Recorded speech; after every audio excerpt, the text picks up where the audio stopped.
driving version. All right. Hello, everyone. Thank you for coming to the presentation today.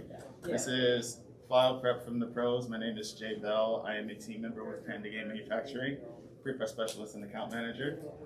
Today I'm going to try to give you guys some pointers on how to prep your files for mass production. And while I can only speak to our process, a lot of these things should be pretty common no matter which manufacturer you go to. And they're just great things to know when you're printing for, or you're creating files for print in general. Okay. So, what is a prepress specialist? A prepress specialist is someone on your team, someone on our team that we actually assign to your project that is with you throughout the entire pre-production process. This is a small view of the pre-production team that we have at Panda. And so yeah, you essentially get this team member that you can chat with, usually in your time zone, speaking a language that you both understand, that can help you through file preparation, whether that's providing templates or helping you figure out how to arrange your punch boards in the most efficient way, or helping you figure out really complex game boards or boxes. For example, Adam, who for a long time was our lead prepress specialist, he worked on the new Bezier Silver Collection box that like opens up and has the play mats on the inside. So we really love those challenges where we get to kind of stretch our design and creative limbs to be able to create really interesting and functional things. Another example, Emma has been with our team for a very long time, and she has a background in the book and magazine industry. Whenever I have questions about color matching or foreign languages or plate changes, I ask Emma because she'll always have the answer. So we have an acute eye for detail. We all understand the Adobe products to their almost highest extent. We have team members that are familiar with Affinity, and we're working to integrate how we can help other public clients with that product as well, and we'll talk about more of that in some other slides. But we also have production-focused knowledge. So not only do we know the print side, we know what happens on the manufacturing side, and we can be that liaison between you and our production team to make sure that things run smoothly. And as I mentioned, we give you tailored templates that have your margins, your cut lines, your bleeds, your wraparounds. Come on in. So yeah, you will get a pre-production or a pre-press specialist on your team with any project that you do with us that will be able to help you with all kinds of things. So what is pre-production and specifically design verification? This part of our process is where we take a look at all of your printed components, your paper components, your box, your rules, your cards, your punch boards, your screens, your paper money, whatever it is that is made on paper sheets that has printing on it, we'll be helping you get through that. Your tuck box, all those things. So the process is an iterative one. Essentially, you submit your files, you upload them to your project portal. Your pre-press specialist will be notified. They'll take a look at all of your files. They'll go through an extensive checklist that I'll go into detail about. And then they will either do one of two things. They will let you know, okay, all the files were perfect, and we're gonna let you know when the digital proofs are ready. Or, a little more likely, we will send you a pre-press report with an email kind of detailing some of that, and then an extensive report on this file needs a little more margin, this file needs a little more bleed, this file has low resolution images. And some of these things that we point out to you will be marked as issues. Some of them will be marked as concerns, some of them will be marked as questions, because ultimately we want to get your feedback on, okay, we know this image is, 255 PPI. Are you okay with that? Because we understand you might not be able to make that image 300 PPI, and we just need you to approve it for production. Okay? And so once all of the files are approved, we will get you digital proofs, which you then approve to make your pre-production copy. Also, if you have questions during the presentation, feel free to raise your hand. I'm happy to answer those in the meantime. Okay? So we have. Since you said that, sure. If you come across something that like is basically an issue, pretty much a stop, we can't go any further until you give us feedback. Is that kind of like we need an immediate answer? Do we get that kind of response? Yeah. So let's take for example if someone submitted a card file and they used a template to that they got from our website to arrange their card, but they didn't put that card template in a separate layer from the art. So now that's baked in and we can't separate it during the mass production process. We would need you to then re-upload that image without that template in the same layer. So yes, it would be a report that gives you details about everything you've uploaded, and then request, okay, some of these things you absolutely need to re-upload a new file, and then we'll check that new file. Make sense? Yeah. Awesome. Awesome. Yes. Will this be available at the presentation afterwards? I know Tam said he's recording it. Will this be on your YouTube channel? It'll be on the YouTube channel, but if you want to share it as well, you can send me the link afterwards, and I can make the presentation. Sure. Yeah, I'll get that to Tam as well. Thank you. So we have 5 pillars that we sort of live by, but as you can see from this image, there are a couple extra things that we like to keep in mind as well. So we call it the basic 5 plus a little bit more. And those are CMYK color space, PDF format, 300 PPI, 3 millimeters margins and bleeds, and then pure black text. So, what? That's good. No. Wow, this is going great. Okay, there we go.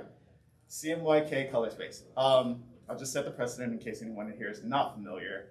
CMYK stands for cyan, magenta, yellow, and black. This is the standard printing method for anything that is physically printed.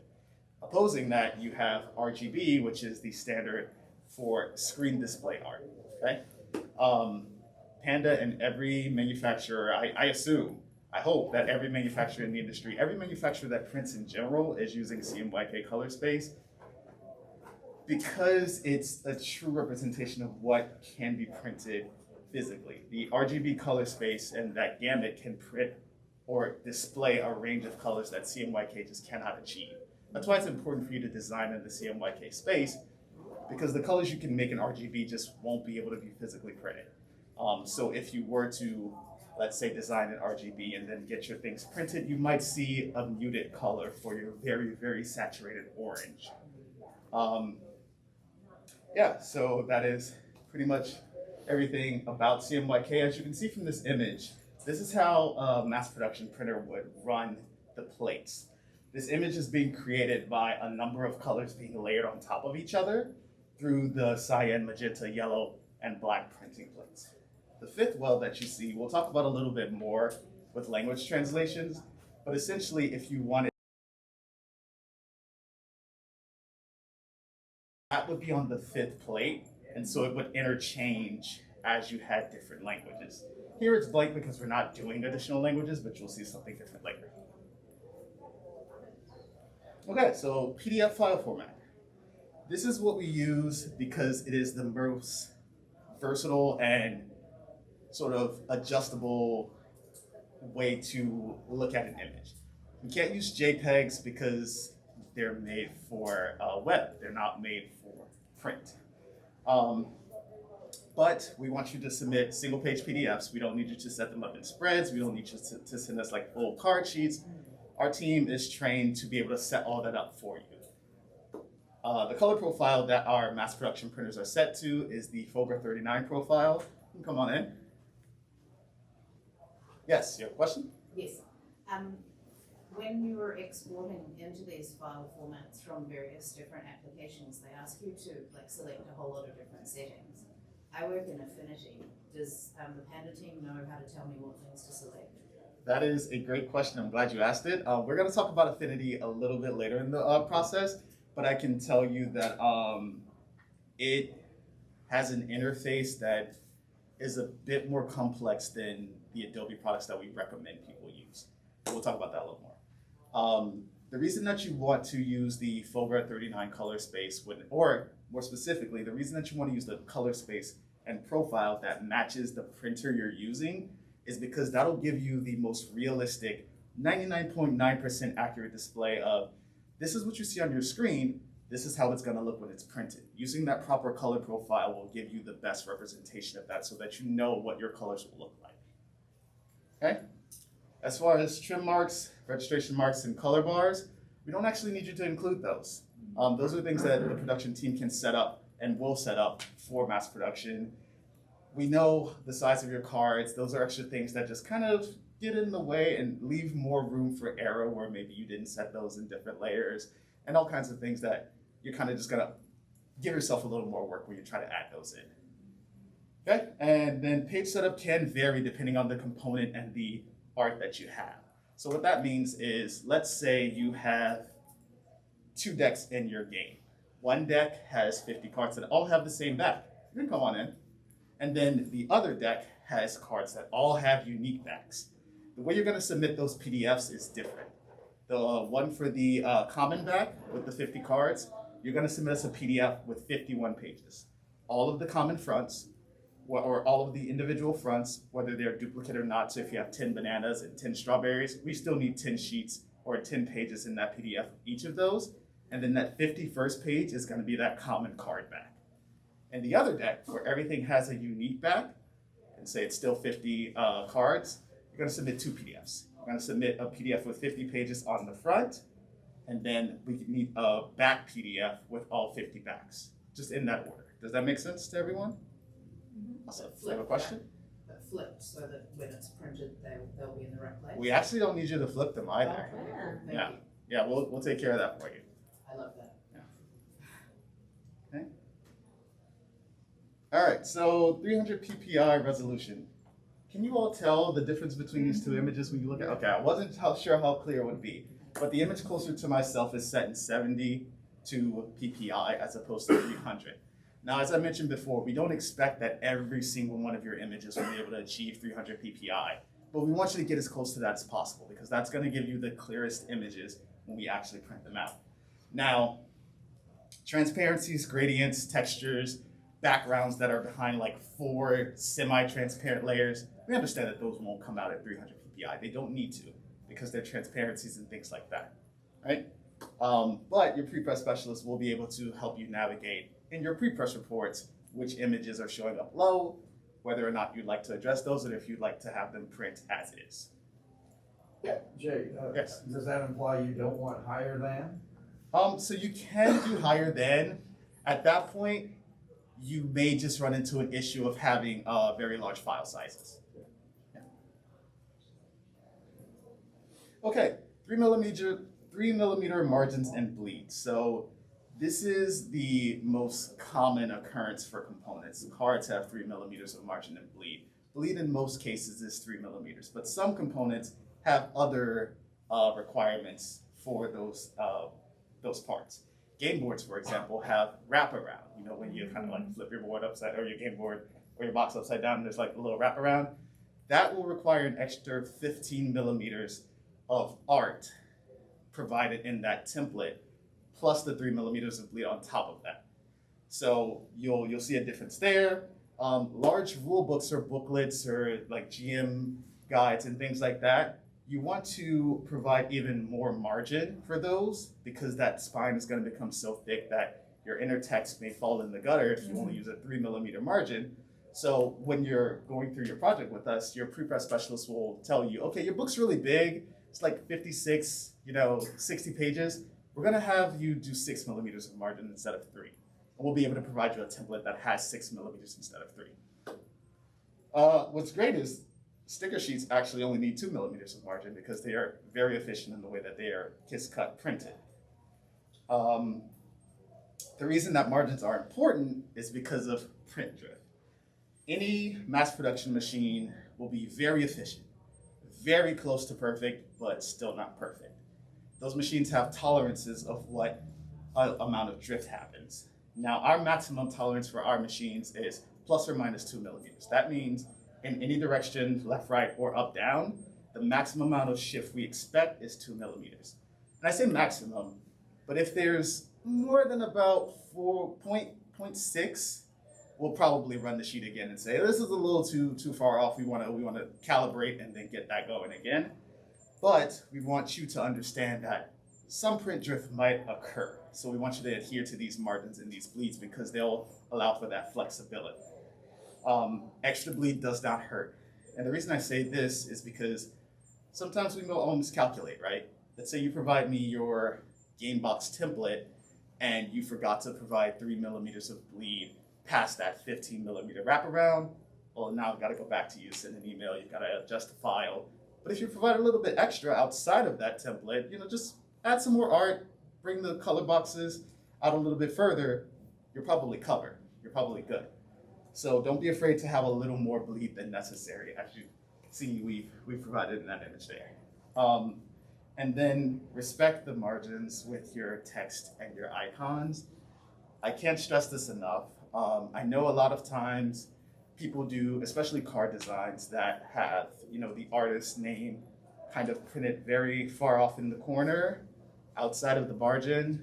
Not only does that create a bit of a quality risk, because that could print off center and just overall lower the look of the card, it also kind of speaks to the respect that you have for that piece of the card art, right? If your icon is very close off to the center, it kind of lowers the amount of mental sort of processing of, oh, this is important, but then it's kind of off to the side, so maybe it's not as important. You want everything to feel like it should be a part of that piece. So respect the margins as much as you absolutely can, even though I know you're limited to so much space. Just try to make it work. And if you need to put something outside of the margin, let your printer know that you are aware that that is the case and that you're okay with it printing that way. That'll save a lot of time with them having to ask you, okay, do you know that this is out of the margin and are you okay with that? All right, pure black text. Pure black text is, I'm not sure if this is advanced black image, but some of you know what that is. And if you don't know what it is an image that is, or a piece that is so dark in the blackness of it that it does not reflect light. It looks like it's a flat image, even if it's a 3-dimensional image.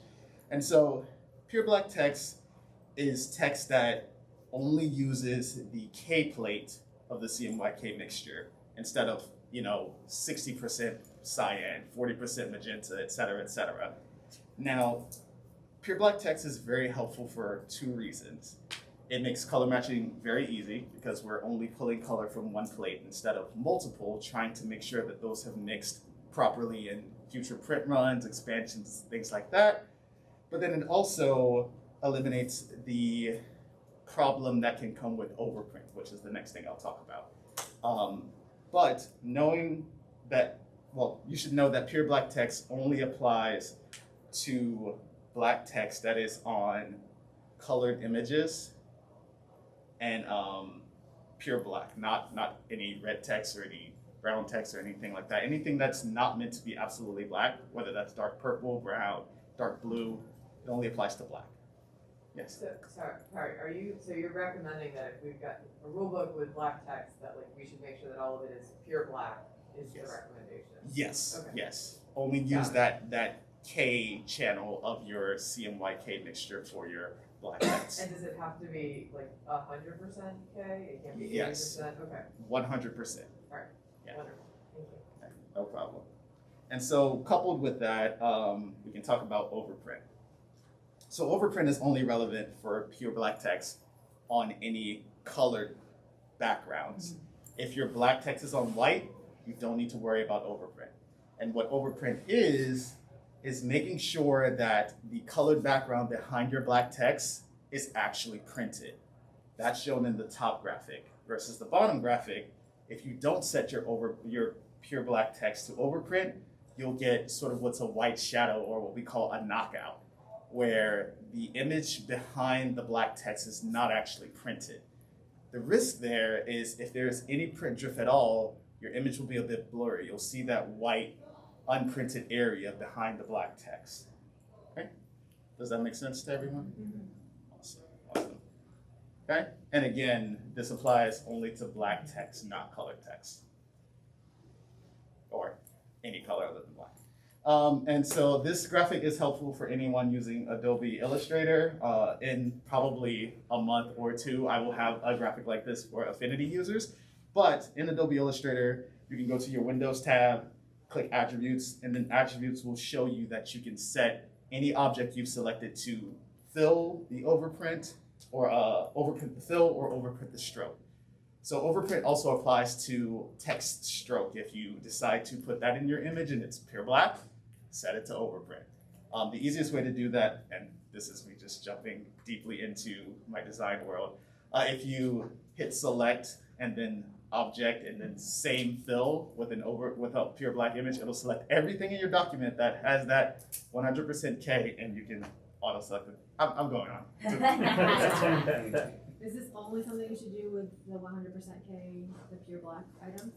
Right, yes, only those items, because those are the only ones that need to have that specific just black.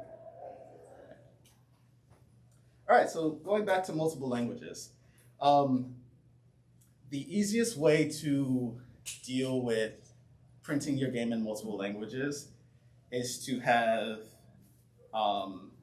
one, either full iconography, which isn't always achievable. So the next step is to sort of have common files that are language independent, that don't need to have their language changed over. These are things like cards that don't have text on them or cards that just have numbers on them. Those common files, right? And then if you do have files that are language dependent, we can do what's called a plate change for a fifth plate replacement for a plate change for an additional language. And what this does is keeps your text in a separate layer so that we can easily change that out in the fifth plate that you saw earlier. And so everything would be printed except for anything that changes in languages like hello, bonjour, or hello. And so when that fifth plate is printed, everything just goes on there. Now, this will save you, one, a lot of time, it'll save you money, and it'll also just help you in the future prep for additional language. So like if you aren't thinking you'll do an additional language, but you're not sure how great how much your game is gonna blow up, it's a good idea just to prep and maybe consider putting all of your text in pure black and then on a separate layer. But Kat, go ahead. Is it best practice for crisp printing for text to do that anyway? Or is this simply because of the fifth well thing? To do which part? To keep your text in a separate layer always. It's helpful for workflow. It kind of depends on the person, but I personally keep it in a separate layer just for workflow purposes, and you can lock, your image layer, your icon layer, if your text is in a separate layer. But what I was also going to mention about doing this is when you have a language change, if you're aware that it's going to happen, then it's great for you to keep your text in pure black, because if it's not, then it's not just a single plate change. Because your text is made up of multiple color channels, so multiple printing plates, cyan, magenta, yellow, black, whatever that mixture is, we would have to change all of them. So if you want to change text that's red in a different language, we can't just change the black plate because the black plate is the one that's creating the red. Does that make sense? You have a question? Yeah, so I guess in some contexts, if you're kind of interleaving icons and text, and then the text needs to be translated, then I feel like the icons potentially shift around depending on the length of the words that are being translated in languages. So Yeah. there's like a need for those colors in different languages as well. So the layer that has the different language is also applying that. Yeah, yeah. Like that works in this context. Yeah, so what you're mentioning is a great point. So it's not always feasible to do a single black plate change for multiple languages, because as you mentioned, sometimes it causes other things to need to move around, and those things are colored and things that are more than black. But in best case scenario, when you can keep things in just black, try to do so. All right, so moving on to file setup. Now actually, I should be able to do a demo of what this slide is talking about. As I mentioned before, you can download templates. You should be provided templates by your manufacturer to make sure that you're providing the correct art for your tuck boxes, your game boxes, your cards, whatever. But when you set those up, don't put the template in the same layer as your art, or completely remove it from the art file, because if you don't do that, then we can't remove the template when we need to print it. So for us, we just need you to provide that in a separate layer in your art file. And I'll show you what that means in a second. Yeah, there's actually an image here for that as well. The number of PDF needed depends on the common back versus unique back. I talked about that a little bit, but again, just to stress, your prepress specialist will let you know, hey, this deck has a common back. This is how many pages we need. This is how many files we need. Same for punchboard sheets. So for punchboard sheets, there's two ways to provide it. Your prepress specialist might have a preference on how they want you to set it up, or your manufacturer might have a preference on how they want you to set it up. But let's say you have 4 punchboard sheets in your game. You could provide a file with 4 pages and all of those be the fronts, and then another file with 4 pages and all of those be the back, and simply label them that way. Punchboard front file, punchboard back file. That way your printer and your prepress specialist know that this is the front, this is the back, and they can just check those down the line. Or you can provide 4 different files. This is punchboard A, this is punchboard B, C, and D with 2 pages front and back. Does that make sense? Awesome. So Affinity, I actually really love Affinity because it's an alternative to Adobe, which isn't feasible for everyone, and art should be feasible, at least in this platform, in my opinion. And we are working to make that a program that we can quickly use. It's not that we can't check files that are made in Affinity programs. Heck, I've even checked files from, what's that Apple app, like on the phone, on the iPad? I don't have an Apple, but it's like an art app. Procreate? Yeah, someone sent me a Procreate file, and I had to check it there. It took a while, but that's the only caveat of using something that isn't Adobe. It's going to take a little more time for us to work with you to get those files checked and get them approved, because the setup is different, the interface is different. And if you're a pro at those, then maybe it won't take much longer. Maybe you understand everything that those apps can do in order to set your files up properly. But again, we recently had a client who had major success setting up their files with Affinity. And so we kind of picked his brain a bit, and he provided tons of insight on how other creators can set up their files properly in Affinity. And so we're going to create resources for people to be able to do that as well. And I told him he should do a session and break my game on how to set up your files in Affinity. But that's a different story. Do we have any other questions about those 2 specific things before we keep going? No? Yeah, sure. Kat? What about if you've got custom cut lines, like if you're doing custom punchboard and things like that? Yeah. Are you going to cover it, and is that relevant to this? I think it's in the slide, but I'll talk about it now, just for posterity's sake. So with punchboard sheets, as I think Clark mentioned yesterday, you want to maximize the efficiency, minimize the number of different punchboard die lines that you have. So let's say you have 6 square tokens in your game, and you have 4 circular tokens in your game. It's better to have a single die line with squares and circles versus 2 separate die lines, 1 with squares, 1 with circles, because that's going to cost you more than a single die line that we can just run twice. And your prepress specialist will help you set up your punchboard sheets efficiently so that you only need the fewest number of die lines possible. Now, if you've already got your die lines created and it's dozens of them, we won't voluntarily say, hey, let me look at those for you. But if you ask us, hey, could you take a look at this and make sure it's efficient? We'd be happy to, because it's a puzzle for us and we just want to spend time having a little bit of fun. No question?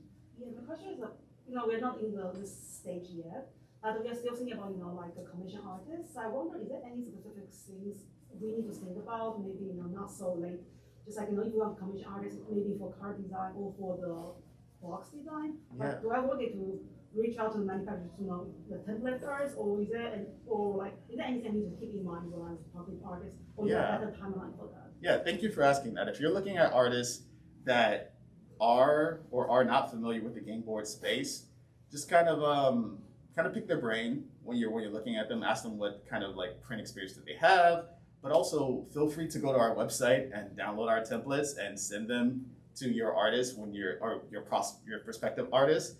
And we also have a graphic design guidebook that you can send to your artist or your graphic designer to let them know, this is the company I'm thinking about. Look over these standards, and these standards should be pretty common throughout most manufacturers. So please look over these standards if this makes sense to you, kind of thing. And then more so, once you actually begin working with your prepress specialist, they'll be happy to communicate with your graphic designer directly if you want to add them in on the email chains and stuff. We're happy to talk to those people directly. How do we communicate if we want to do special events to cards or boards like foil and embossing? I'm happy you mentioned that because that's not in here, but it's just an extra layer on your file, right? So if you wanted to do, let's say, your logo on the front of the box in gold foil, you would provide your art and then a die line template on a separate layer, and then that gold foil just would be on a different layer in vector format. So for all of these additional finishes and things, we need vector files, which are mathematically based images as opposed to pixel-based images that are raster. Answer your question? What do you recommend using for the vector art? Like Illustrator or? I do recommend Illustrator or Affinity Designer, which is the equivalent. Yeah. Does Inkscape work for that? I'm sorry? Have you had trouble with Inkscape files? I know that's the free vector. I don't think I've ever had to review an Inkscape file before. I can send you one to play with if you want. Sure, I'd be happy to check. I mean, it would probably prepare me for a client that I would have 3 or 6 or 12 months from now. So I'd appreciate that. I use Escape. Yeah, it's no long. So talking about this slide, this is another screenshot from Adobe Illustrator on setting up your files in the proper layering format, which kind of speaks to what you were talking about. So we need them to be in separate top layers, which are the highest layer in your file. You can see that that is done correctly in the yes block, as opposed to the no block where there is a layer and then the sublayers inside of that have the die line and the art. So we need them in the top layer, and then when you're exporting them, make sure that the little button that says create acrobat layers from top level layers is checked. And the research that I've done in Affinity, I haven't used it in a few months now, there is an option similar to this. So just look for it when you're exporting, and you should be able to do that same thing. All right, so punch boards. Let's talk about punch boards. Punch boards are fun, actually. So it's my favorite component because you can do so much with it. Constructibles are fantastic. So as I mentioned, typically we need 2 PDF files with this, one for the front pages, one for the back pages. But again, your prepress specialist will let you know if they're cool with you submitting that differently. Kind of depends on the project. Now, for the cut lines on the punch board, in order to have those successfully punched with minimal room for error during the mass production process, we need those cut lines to be 6 millimeters minimum apart. Those cut lines are going to create the giant sort of punch outs that punch down on the pages. And so having those too close together will just basically destroy your punch board. The minimum distance that's safe between those is 6 millimeters. Labeling your pages front and back, or punch board sheet number 1, those things are helpful not only for our process, but then also for your players. When they're looking at your punch board sheet, they're like, oh yeah, no, I have all the punch boards, nothing's missing because I've got 1 through 6 and there's 6 in the game. And then you can also have fun and just tell them what it is, or put something fun in that little area. It's totally fine for you to do that. Jay, just Sure. what if you coordinated with your production manager and said I want these components pre-punched, separate, so there's not a punch board anymore. Does that change at all how you, any of your any way that you would want to submit that file or think about that file? Absolutely. So getting your punch boards pre-punched is something that you can do, and what that means is your game won't have the full punch board sheet inside. Your pieces will already be punched out, probably put into a little plastic bag into the game. Now, it does cost a little bit more, but sometimes that's the more feasible choice for the game. And with that, your project manager and or prepress specialist can then let you know what's like the best size for you to submit, because it's gonna be one giant punch board sheet with all of your things on it, and then our team is gonna like punch those out and get that into your box. So it would be a different process. You would use one giant sheet that your team would tell you the size of. Thank you. Clark. Just to add to that, from a production standpoint, you might ask, well, why would I do that? It sounds like it's gonna cost me more money. And one reason might be, maybe you're printing something like really large hexes, right? And you can put 2 on a punch board, and you need 20 of them. Well, now you need 10 punch boards, which is gonna be a huge stack in your box. But if we pre-punch them, we can have all those settled into something, into a tray or a cardboard tray, right? So it's consuming a lot of extra space, leaving you with no extra air, those sorts of things. So you might actually save money by having a smaller box. Yeah. And it's also just a nicer, tighter package, right? So there is a trade-off for what you might use. Thanks, Clark. All right, talking a little more about punch boards. It is possible for punch boards to share the same die cut line to an extent. There is a limitation. As you can see on the image on the left, this is good to go because all of the punch board tokens are connected to at least one side of the full punch board sheet, versus the image on the right side where those 2 center tokens aren't actually connected to the punch board full sheet in any way. They're connected to other pieces. They run the risk of falling out after we've punched and then we're trying to get them assembled. They could like just plop out, and then now we gotta do QC and make sure those don't, fall out and we aren't missing anything. So if you're setting up your punch board sheets on your own, keep that in mind, that at least one side of the full punch board full sheet needs to be connected to all the tokens. But if you ask your prepress specialist to help you out with those, then we'll make sure that that's happening. Okay. Do you recommend I remember having to place extra spaces on my cut lines in order for there to be a physical connection? Is that required or? So was this when you were creating a prototype of like the Game Crafter or something? Yeah, so their process is a little bit different. I believe they do laser cutting for theirs. This would not apply, that would not apply here, because we'll be making actual die molds, not laser cutting. So you don't need to worry about that. Okay, and this is kind of an example of what I talked about earlier, arranging your punch board tokens to maximize efficiency and minimize the number of different punch board dies you need is going to save you money. So the top image shows the same amount of tokens just divided by 2, because they're going to print that same die twice, or they're going to punch that same die twice, as opposed to having to punch the bottom two different dies once. Everybody got it? Good. Cool. Oh yes, make sure you include the outer cut line, which is that full punch board sheet. Because we need that to actually put the punch board sheet into your game box. It's something that your prepress specialist could add in, but including that helps us out. And then the front and back sheets should mirror each other, so left to right. Right? So that's another image of what that would look like, fronts and backs. Oh, I did include special effects. So this is what it would look like if you wanted to put some metallic ink or embossing or anything like that onto your box. This is actually our paper toolkit, which you all can take a look at. It has embossing and spot UV on the Panda kind of crest.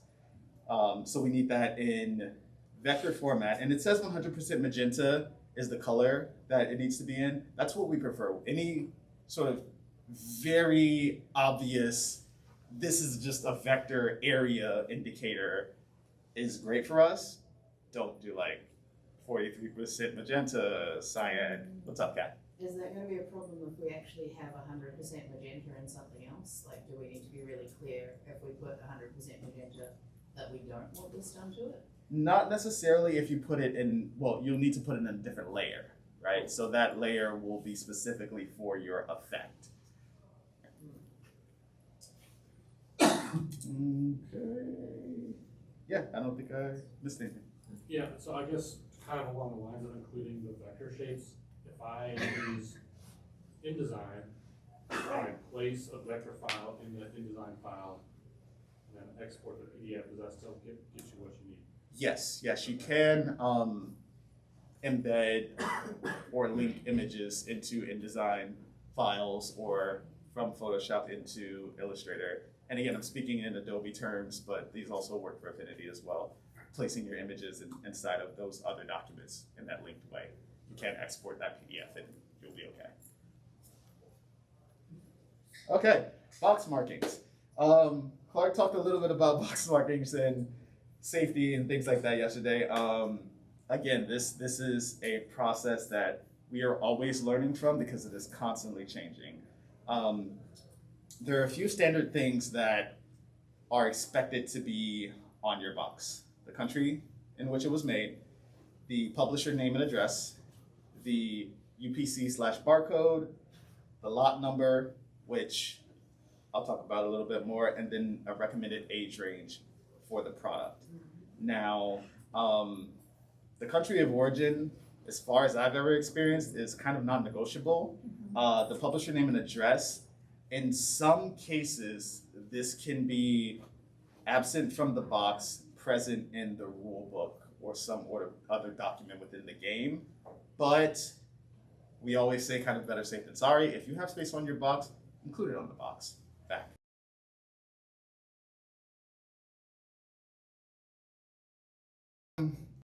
Typically it's physical address, and I know that's kind of weird for independent publishers. They may not want their physical home address on a box.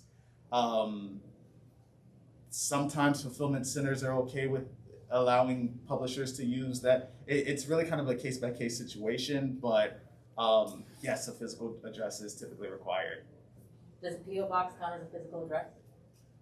In my experience, well, in my experience, I've seen some cases where people do, people don't. Like all of this is sort of evaluated by customs when your games are imported. So it's really hard for us to say, oh yeah, you'll pack, because we don't know. We don't know what they'll be approving or disapproving that day. So you say when imported, which means if you were to publish it in the U.S. market, sell it in the U.S., you wouldn't need to do that. I have no idea. The reason I'm asking is not because I'm at the point of thinking about that, but I'm wondering if that is the case, that might be a deterrent for some people to go with you, and if so, how would you deal with that?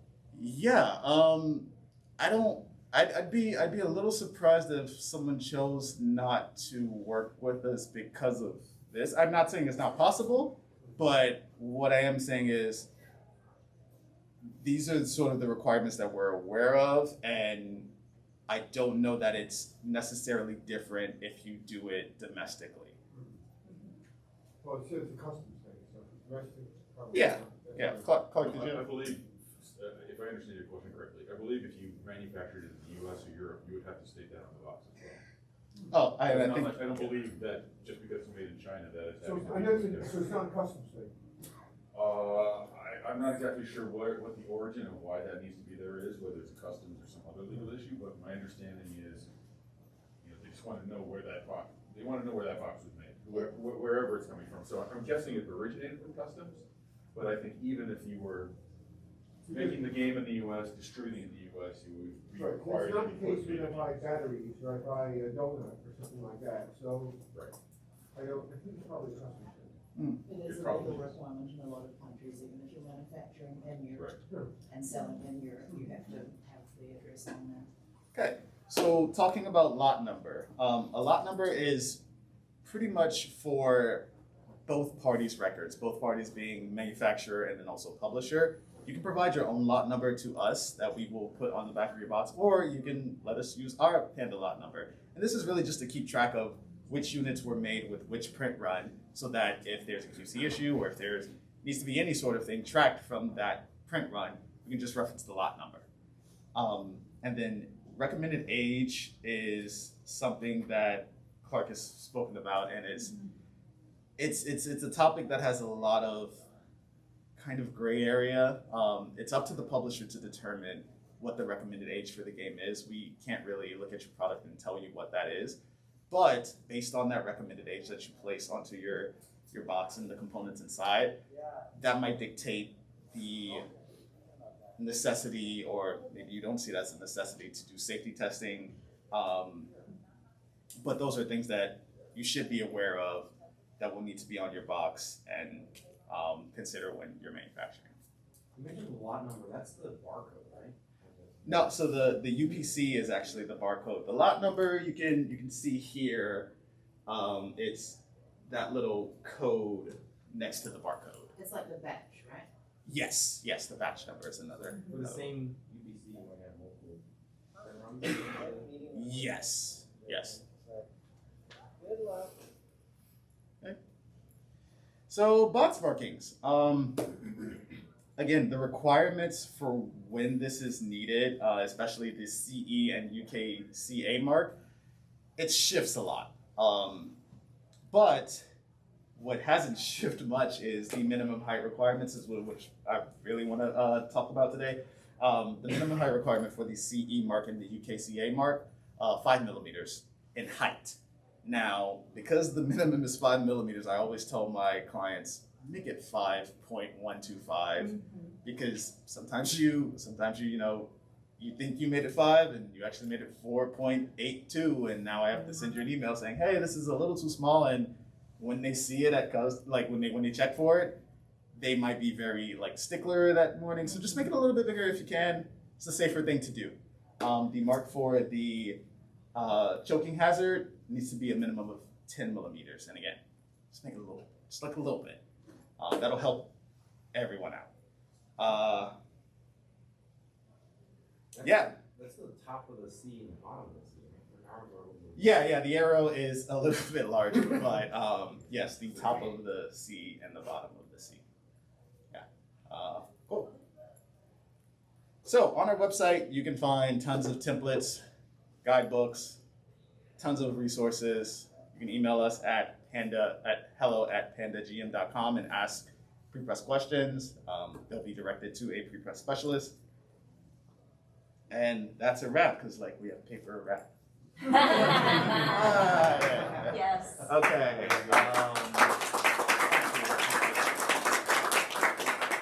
Question? Yeah, I was wondering, so on the punch board, the practice of labeling it literally on the punch board, so when the players get it, it's labeled with front, back, name of the thing. On other files, especially if you're doing any iteration with the manufacturer, are there great ways you've seen for people to just verify that the proper version of the file is actually being used when you get to the proofing stage of the file? Yeah. File naming is a beast in itself, but and I mean visually, so I send a file with a name, but it gets processed by the prepress team, and I'm looking at the proof. Yeah. And then maybe very subtle things changed. Yeah. And I'm curious if there's just best practices you've seen on how people verify visually that yes, this is definitely the latest version of the file I sent. I haven't seen it universally. I don't think there's a universal great way to do it, but like punch boards. I've seen folks also do this in their rule book, where at the bottom on the back they just say version blah blah blah, and so when it changes, they can check to see that that's also been updated as well. For cards, I don't. That'd be tough unless I know some cards do coding, for stuff, but yeah. Adding the date's really important. Yeah, the date. Yeah, I was just about to say that, having a file name as the date, then you can just search by whatever the most recent date is for that. Yeah, no, the file name's not an issue. It's when they get the proof back, it's a different file, right? They send me a collated file, and I want to verify that, every component that's in that proof is the latest version of that component. And so yeah, I put basically a serial number that's composed of the date on the file, but it has to be somewhere I can visually see it. And other components like cards don't have a space. Yeah. Really, they don't have much space where I can be sure it's not going to show up on the printed card. But it is in the proof file. I was just curious how other people solve this problem. If you have a special card, like a legend or a set of, here are the steps of your turn, you could do a small code at the bottom of the Just card not like like that. Tim, you had a question? Yeah, I know you can get UPC codes from various sources. Is there a recommended place? I don't think we have a recommended surefire place to get them from. Not yet, at least. Not one I'm aware of. Yes. Could you touch on ink density? Is that something that we should be? Yes, actually, I didn't cover that. So but I can show some of that here. So what we're looking at is just a mock-up that I've made for this presentation, kind of covering some of the things that I talked about. Adobe Acrobat is a great tool, a more affordable tool typically than the Creative Suite with Adobe. I recommend using Adobe Acrobat if you have the means to, because there are a couple tools that are really helpful to let you check before you even send your files to your manufacturer. And so I'll go over those really quickly here. In the tools section, there is I want to say a pre-production area. This is Acrobat? Yeah, this is Acrobat, yes. So in Production Standardized, the pre-production area will give you this section here. And this first and second tool are very helpful. So with the pre-flight, you can actually check the file that you open to see if it has spot colors, if it's set in the proper color color profile, in the proper color space. So if it's CMYK, RGB, and it'll also check for any low-res images. So on our website, we have one set up for our standards, but you can essentially create these in a number of different ways. But essentially you click Analyze, and it'll look at the entire file, and in this space, it'll tell you everything that it found. So for this file, it said there's no problems, but if there were problems, it would list out on page 1, this image is low resolution, or RGB, or whatever the issue might be. And it can even pick up like text that isn't embedded in the file and all kinds of things. So that's a great thing for you to be able to look at before you even send your files to your printer. The second tool is the output preview. And so this can actually tell you about ink coverage. And so you can set this to, down at the bottom here, you can set it to whatever ink coverage you need to. For us, our threshold is about 320. If it exceeds that, then you're gonna have a massive amount of ink just kind of saturating the paper in a way that could be negative, because it won't sit properly, it can smear, it can cause production issues.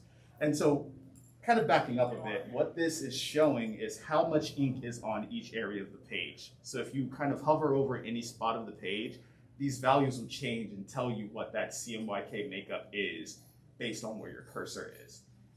But when you click this button, if I had something that was 350% total, like super saturated, it would show up in that lime green color. And you can set that color to be whatever you want it to be, but it lets you see which parts of the image have too much ink on it. And so then you could adjust that image and recheck it again in Acrobat. Does that make sense to everybody? Yeah.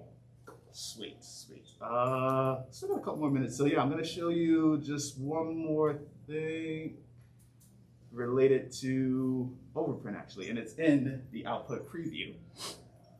So if you upload your image into Acrobat and then you open the output preview and you unclick the black print channel, you see the difference between when an object is set to overprint and when it's not. So the text that isn't set to overprint is not set to overprint. It shows that white unprinted area behind the text. But when you set it to overprint, it just shows purple, as it should. And then yellow does not need to be set to overprint. Okay. Last thing, layering, you can also check in Adobe Acrobat. So if you've properly set up your file in Illustrator or whatever program, in Acrobat, you'll see in the layers column, which is standard for Acrobat, you'll see every layer that is the top layer. And when you unclick the die line layer, that's just what I named it, it'll take out the die line. So that's how you should set your files up, where die line is in one layer, the art is in a different layer. Any of your effects or embossings and things should be in a separate layer. And yeah, that is pretty much it. Question? Yeah, that's totally unplanned and not at all planned question for you. I want to make some cards and I want them to have a really cool thin border because that's really cool to me. And also, I want to do all my work in Photoshop. Do you have any thoughts on that? Thank you for bringing that up. So I'll tackle the easy question first.